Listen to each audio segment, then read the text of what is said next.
Hi everyone, welcome back to The Rock. I hope you guys had a great weekend. Last weekend celebrating Easter and the death and resurrection of Jesus with your family. And if you remember, the week before Easter, we were learning about the last prophet that God sent to his people, and his name was Malachi. So now we're finished with the Old Testament and we're moving into the New Testament. So for this past year and a bit, we've been learning about the Old Testament, and now we're moving into the life of Jesus. And just like God the Father, who has always been and always will be, Jesus is the same. He was actually there at the very beginning of time, and he was there even before that as well.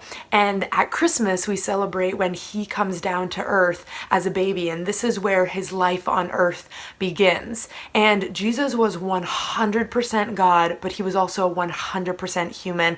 And that's really hard for us to understand sometimes, because God is so much smarter and he goes beyond our human comprehension. And so sometimes we just have to have faith that what he says is true. And it says in the Bible that Jesus was 100% God and 100% human, even though that's hard for us to really understand. And so when Jesus came down as a baby, he had earthly parents, Mary and Joseph, even though God was his true father, just the same as how we have earthly parents. And we also have what's called a family tree, and Jesus had a family tree too. I don't know if you guys have ever looked into your family tree. It's a really fun activity to do. I had to do a school project on it once. So I started with me, and then I went back to my mom and dad, whose names are Win and Andrea. And then my mom has a mom and dad who I call Graham and Pup. And then my dad has a mom and dad who I call Oma and Opa. And then they have moms and dads, and then they have moms and dads, and it just goes back forever and ever and ever. And that's your family tree.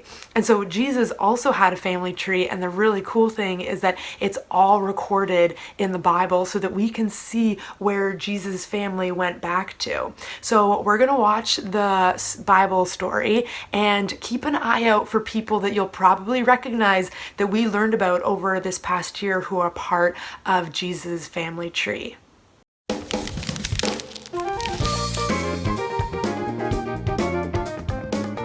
Before he came to earth as a human being, God the Son was with the Father.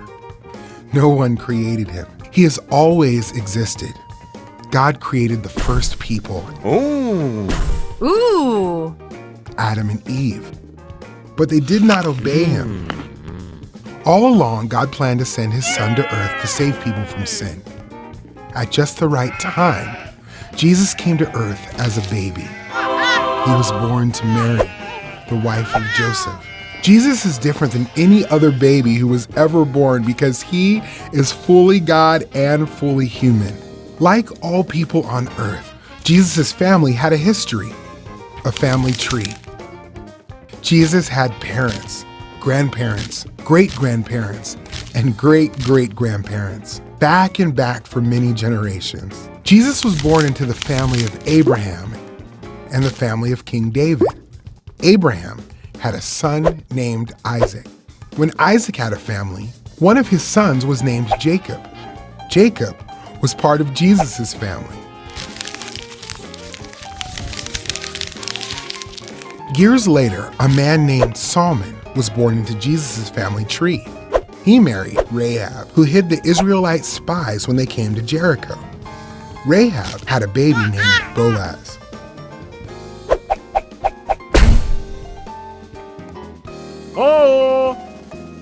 Boaz was a farmer, and he married Ruth. Boaz and Ruth had a son named Obed. Obed's son was Jesse. Jesse had many sons. His youngest was David. David was just a boy when he was chosen to be Israel's king. King David liked to write. He wrote songs called Psalms, and some of them were about the time when Jesus would come to earth. Other people in Jesus' family were kings too. David's son Solomon was a king. King Jehoshaphat was part of Jesus' family, and so was Uzziah, Ahaz, Hezekiah, and Josiah.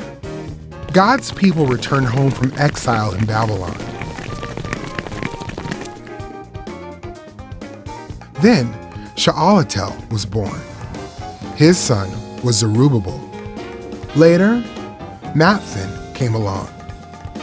Matthan's son was named Jacob, and Jacob's son was named Joseph. Joseph is the man who married Jesus' mother, Mary.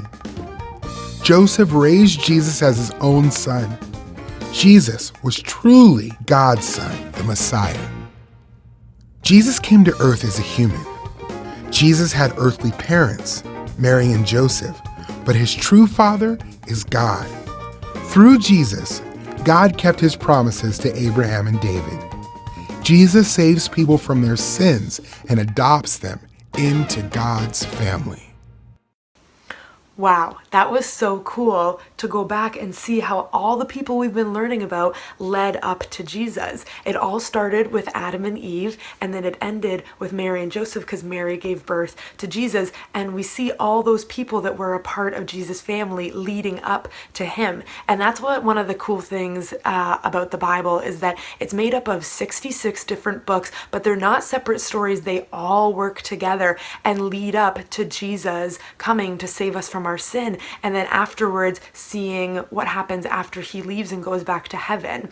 And so the Bible is one massive story, and that's why it's so important to start at the beginning and read through and see how it's all connected.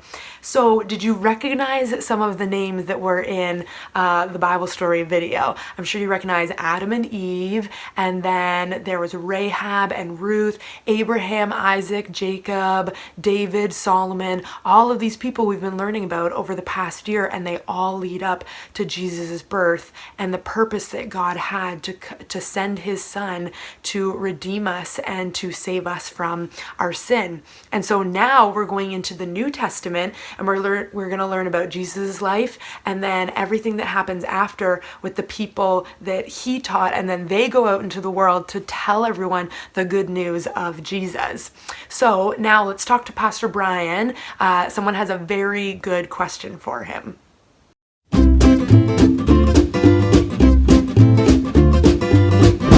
Hey there, I'm Pastor Brian, and it's time for Questions from Kids. Nicholas from Golden Valley, Minnesota asks, why is Jesus sometimes called the last Adam? Nicholas, that is a great question. You know, in the New Testament books of Romans and 1 Corinthians, it refers to Jesus as the last Adam. Now, going all the way back to Genesis, we know that God promised to send a family member, a rescuer, a deliverer, through the family of Adam and Eve to rescue all of humanity from its sin. And so anybody who trusts in Christ is forgiven of sin, and that sin consequence of the penalty of death is wiped clean because of Jesus. And so what Paul in Romans and 1 Corinthians does is he wants to contrast what Adam didn't do right with what Jesus does right. Adam was tested in the garden and he failed. Jesus was tested and he succeeded. He stayed obedient to the Father, never sinned. And so Adam brought death to all the world through his disobedience, but Jesus brings life to the world through his obedience and his sacrifice on the cross. So that's why we see that Jesus is referred to as the second or the last Adam, contrasting what he did right with what Adam in Eden did wrong. So that's a great question. Thanks for asking that one. I've got a question back for you. How is God's family different than our families on earth?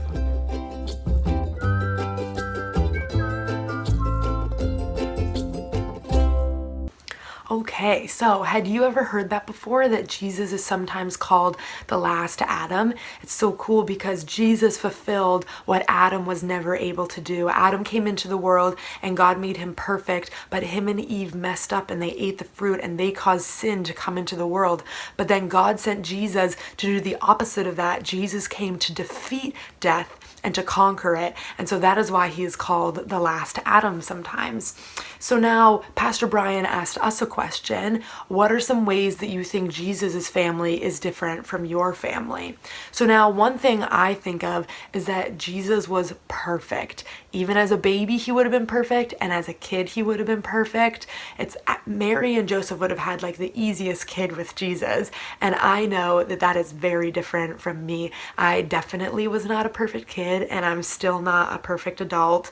I mess up. I definitely disobeyed my parents sometimes, or maybe a lot of the time, and I still mess up now. So I'm not perfect. and Jesus was, but that's why I'm so thankful that he was, because he came to be the perfect sacrifice, because I am not able to and I deserve death, but he came to give us life. So now, what are some things that you think are different from Jesus' family and your family? Have fun talking with your family about that, and I hope to see you next week at The Rock.